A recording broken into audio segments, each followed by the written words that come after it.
La production nationale, si vous voulez, dépasse 300 000 tonnes de café par an. C'est la consommation française, si vous voulez. Aujourd'hui, les cafés Chapuis fabriquent 500 tonnes de café vert par an. Le café est un fruit. C'est un fruit exotique qui demande beaucoup de chaleur et d'humidité. On trouve le café spécialement en Amérique centrale et Amérique du Sud, du Mexique jusqu'au Brésil, et en passant par le Pérou également. Vous trouvez du café également en Afrique de l'Est et de l'Ouest, en particulier la Côte d'Ivoire, l'Ouganda également, si vous voulez, et puis des grands cafés du Kenya ou des mokas d'Éthiopie, qui en Afrique de l'Est produisent des grands arabicas. En Asie aussi, l'Asie a développé énormément son café et on trouve beaucoup de café maintenant, spécialement des Robusta, mais également de l'Arabica, en Inde et au Vietnam. Et là, vous avez un café qui vient du Salvador Pacamara. C'est un très grand café. Les graines sont vertes, elles viennent des triés déjà des pays de production. Dans notre entrepôt, nous avons 20 ou 25 espèces différentes.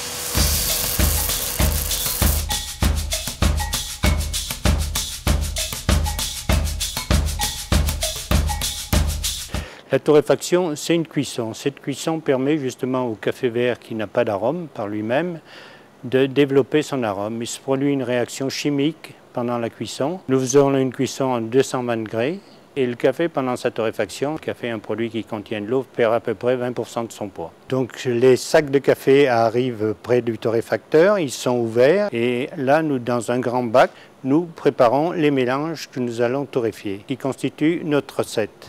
À partir de ce moment-là, ces cafés qui font 150 kg de torréfaction, nous avons 150 kg de torréfaction, montent dans un appareil. Par aspiration, ils se positionnent au-dessus du torréfacteur. La torréfaction va commencer et c'est à ce moment-là que nous faisons descendre dans le torréfacteur qui a un grand cylindre qui tourne avec un chauffage au gaz et qui va se torréfier pendant 20 minutes.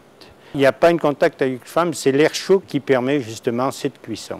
Ce n'est pas directement sur le grain de café que se produit la chaleur. Les grains sont brassés, progressivement ils passent du blanc au vert jusqu'à devenir à une couleur, ce qu'on appelle robe de moine, brune si vous voulez. Et à ce moment-là, les portes s'ouvrent et le café se refroidit. Il tombe dans un bac où a lieu le refroidissement qui va durer entre 5 et 10 minutes.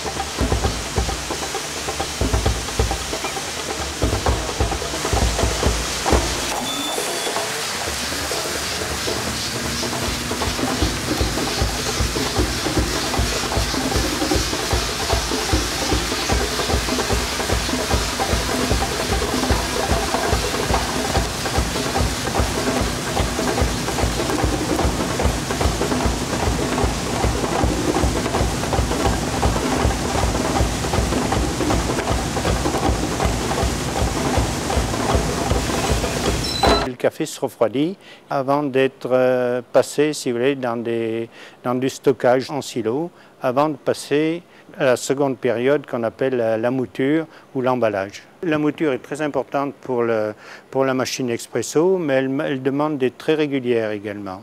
Nous avons également des fabrications particulières de café moulu à l'oriental. Ici, vous avez deux moulins qui sont des moulins particuliers, en ce sens qu'ils utilisent des meules au tungstène. Ces meules permettent de fabriquer un café moulu très très fin, comme de la farine, que nous appelons café moulu à l'oriental.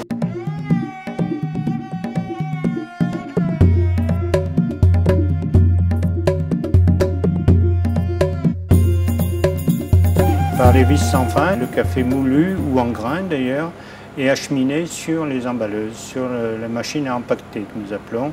Et nous avons 3 machines à empaqueter suivant ce que nous souhaitons faire, en particulier une machine automatique qui nous permet, si vous voulez, de former le sac, de l'emballer, de le peser également, et qui permet également des annotations de code également et de durée de péremption du produit.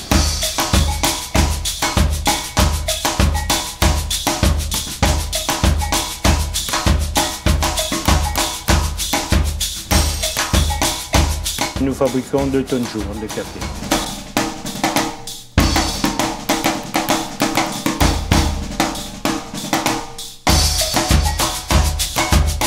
Quand les gens me posent la question quel est le meilleur café, je réponds souvent le meilleur café c'est celui qu'on préfère parce qu'ici nous avons des goûts différents et justement pour donner à tout le monde si vous voulez, la possibilité de choisir le café qu'il préfère. Personnellement, je vous dirais que j'aime bien les cafés d'Éthiopie de l'Est, en particulier les Kenya, les Moka Sidamo, mais également nous avons de très grands cafés comme les Guatemala, les cafés des Costa Rica également qui sont des très bons cafés.